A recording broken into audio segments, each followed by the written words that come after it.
दोस्तों हिंदी व्याकरण के इस वीडियो में हम जानेंगे शब्द विचार के बारे में और शब्द विचार का जो वर्गीकरण है उनके बारे में भी इस वीडियो में जानेंगे। तो चलिए वीडियो को शुरू करते हैं। अगर चैनल पे नए आए हो तो चैनल को भी सब्सक्राइब जरूर करें। सबसे पहला जो हमारा क्वेश्चन है कि शब्द विचार, आखिर आज का जो हमारा टॉपिक है शब्द विचार।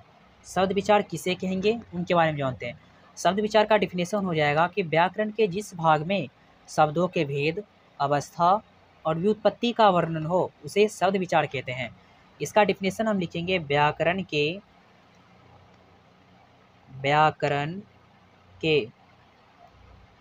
जिस भाग में शब्दों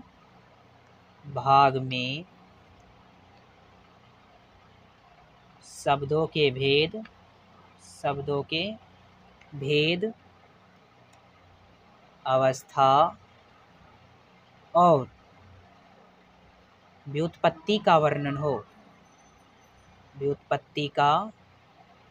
का वर्णन हो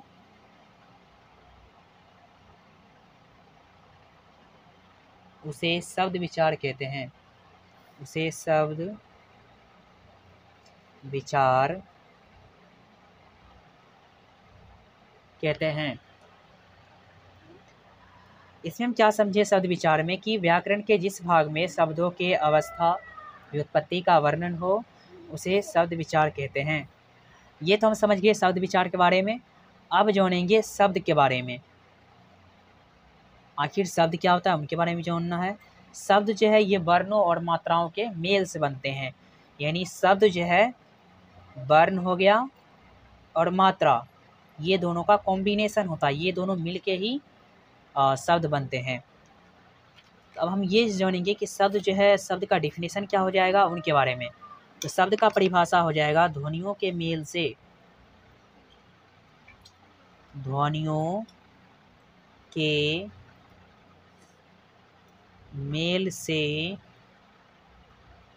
बने सार्थक वर्ण समुदाय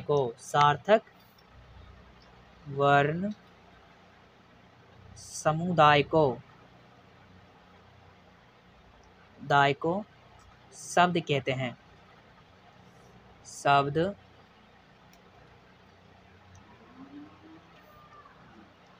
इसमें हम क्या समझे शब्द में कि ध्वनियों के मेल से बने सार्थक वर्ण समुदाय को शब्द कहते हैं। यानी जो भी ध्वनि आपस में मिलेगा उसका कुछ ना कुछ अर्थ निकलना चाहिए तो ही वह शब्द कहलाएगा।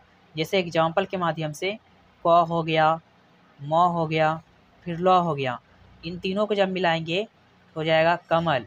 ये जो कमल है इसका कुछ ना कुछ अर्थ निकल रहा है, इसलिए इसे हम कहेंगे शब्द। अब जो ये जो शब्द है, शब्द का भी कई पार्ट है, उसके बारे में जानेंगे। इसमें कि शब्द की रचना के संबंध में 4 तरह से विचार करेंगे। यानी कि अर्थ की दृष्टि से शब्द जो है, पहला अर्थ की दृष्टि से शब्द जो है इसे 4 भागों में बांटा गया। पहला अर्थ की दृष्टि से, दूसरा व्युत्पत्ति के दृष्टि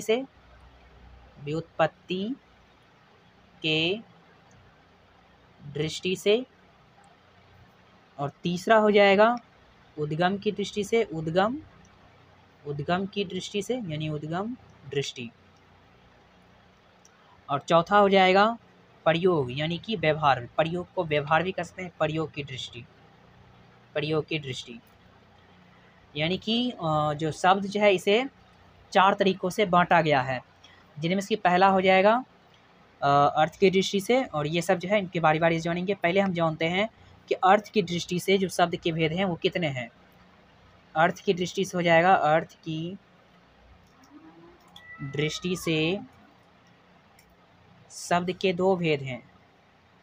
शब्द के 2 भेद हैं। यानी अर्थ की दृष्टि से शब्द के 2 भेद हैं, जिनमें से पहला हो जाएगा सार्थक शब्द। सार्थक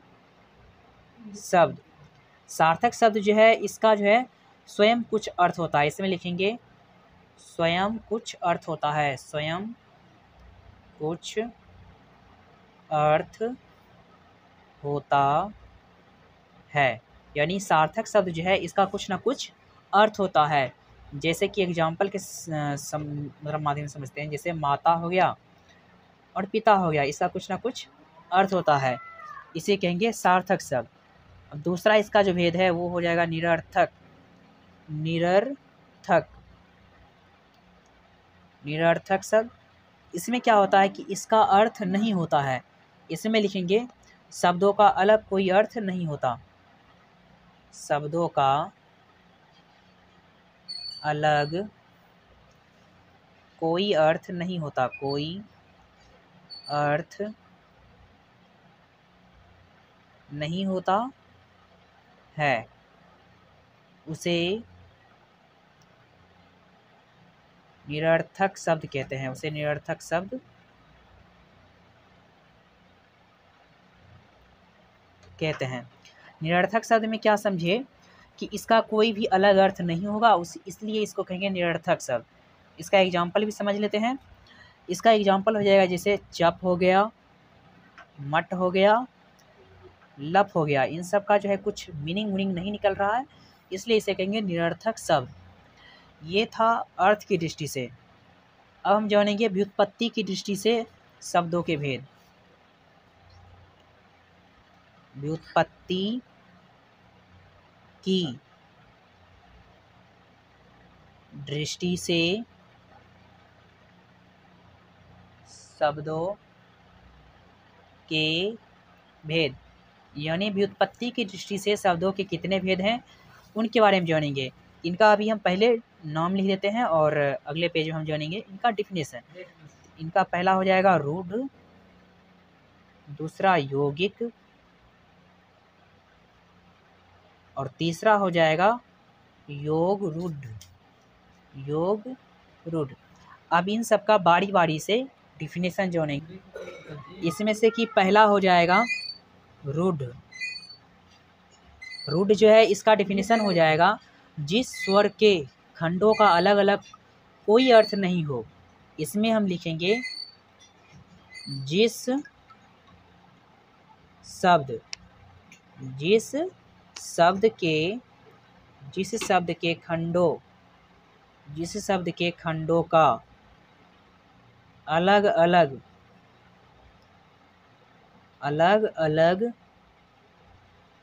कोई अर्थ नहीं हो, उसे रूढ़ कहते हैं। उसे रूढ़ कहते हैं। इसमें हम क्या समझे कि रूढ़ का हो जाएगा जिस स्वरों के खंडों का अलग अलग कोई अर्थ नहीं होगा, उसे हम कहेंगे रूढ़। अब एग्जाम्पल भी लिख लेते हैं। जैसे हो गया नाक, कान आदि। अब दूसरा लिखेंगे, दूसरा हो जाएगा यौगिक। दूसरा जो क्या है यौगिक, तो इसका हो जाएगा यौगिक का जिन शब्दों के खंड सार्थक होते हैं। इनमें लिखेंगे जिन शब्दों के खंड सार्थक होते हैं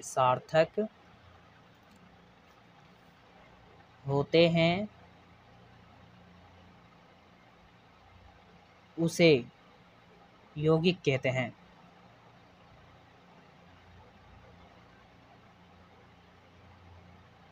इसमें हम क्या समझे यौगिक में जिन स्वरों के मतलब जिन शब्दों के खंड जो है सार्थक हो उसे हम कहेंगे यौगिक। जैसे कि हो गया दूध वाला।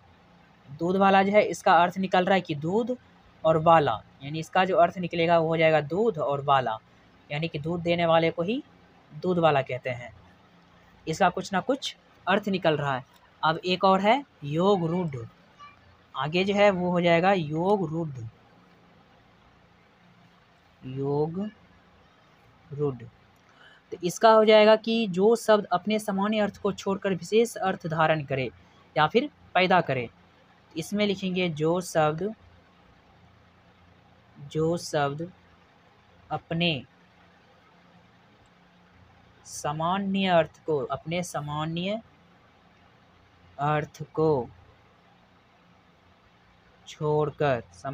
को छोड़कर विशेष अर्थ धारण करे। विशेष अर्थ पैदा करे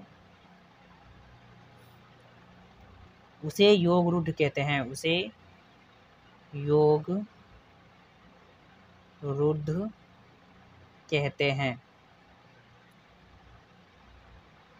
हम इसमें क्या समझे योग रूढ़ में कि ये जो है विशेष अर्थ धारण करेगा उसे कहेंगे योग रूढ़। जैसे कि हो गया पंकज,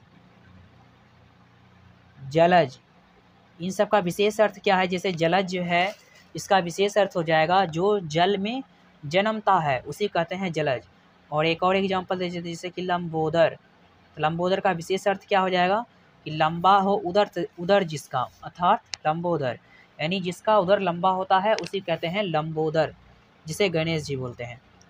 आगे हो जाएगा उद्गम की दृष्टि से, उद्गम की दृष्टि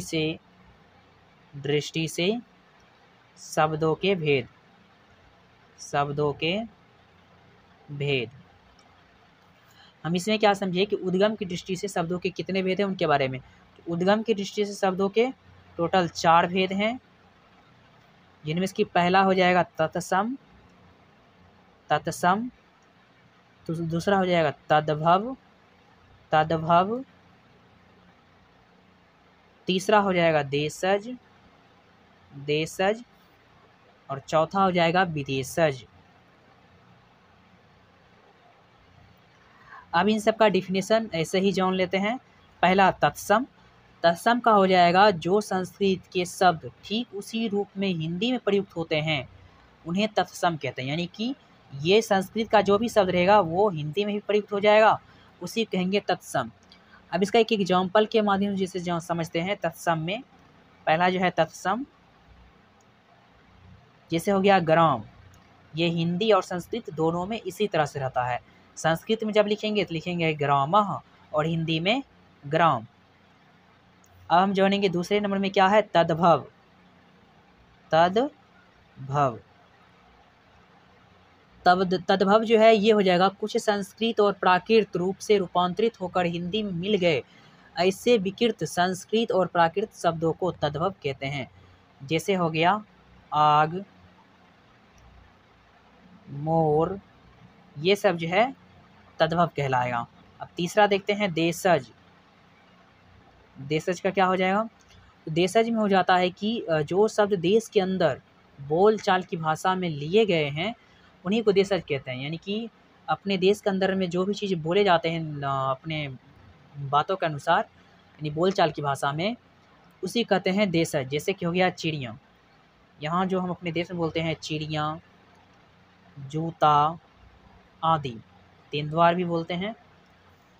अब हम ये हो गया देशज, और अंतिम और आखिरी जो क्या है विदेशज, कह रहा है जो शब्द विदेशी भाषाओं से मिले हो, यानी कि विदेशज का क्या हो जाएगा कि जो शब्द विदेशी भाषा से मिले हुए हो, विदेशज में विदेश से, यानी जैसे हो गया स्कूल, टेबल आदि। और अंतिम और आखिरी जो है व्यवहार की दृष्टि से शब्दों के भेद, उनके बारे में भी जान लेते हैं, यानी कि प्रयोग की दृष्टि से शब्दों के भेद। प्रयोग की दृष्टि से शब्दों के जो टोटल भेद हैं वो हैं 5 गो, जिनमें से पहला हो जाएगा संज्ञा, दूसरा हो जाएगा सर्वनाम,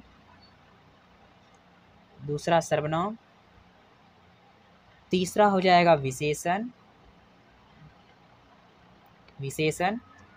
और चौथा हो जाएगा क्रिया, और 5वां हो जाएगा अव्यय।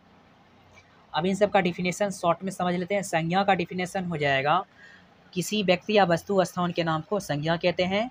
सर्वनाम जो संज्ञा के बदले में आता है। विशेषण जो संज्ञा और सर्वनाम दोनों की विशेषता बताएगा। क्रिया जिससे करना या होना समझा जाए। अव्यय जिनका रूप कभी भी नहीं बदलता है। अगर आपको यह वीडियो पसंद आए तो चैनल को सब्सक्राइब जरूर कर ले। मिलते हैं अगले वीडियो में।